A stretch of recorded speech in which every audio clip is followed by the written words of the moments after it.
হয় নমস্কাৰ, এই মুহূৰ্তত এটা দিব ওলাইছোঁ ডাঙৰ খবৰ।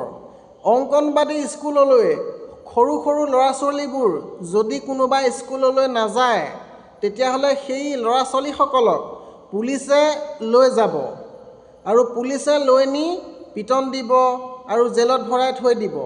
গতিকে কোনোবা শিশু ল'ৰা ছোৱালীয়ে যদি স্কুললৈ যদি নাযায় বা মাক বাপেকৰ কথা যদি নুশুনে সেইসকল ল'ৰা ছোৱালীক পুলিচে ধৰি লৈ যাব।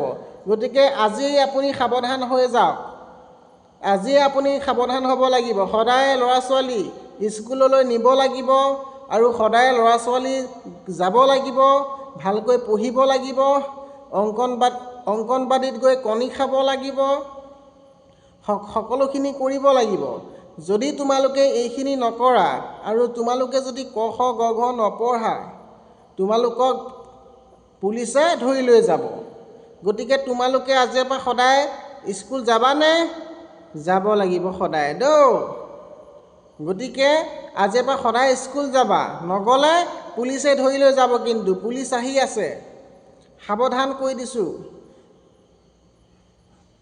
বন্ধুসকল, মই মাক দেউতাককো কথা এটা কওঁ, সৰুৰ পৰা আপোনালোকে ল'ৰা ছোৱালীখিনিক স্কুললৈ আপোনালোকে লৈ যাব অংগনবাদী, তেতিয়াহে তেওঁলোকৰ অকণমান পঢ়া আগ্ৰহটো আহিব ন। গতিকে ভিডিঅ'টো শেষলৈকে চাই থকাৰ বাবে বহুত বহুত ধন্যবাদ। জয় আই অসম।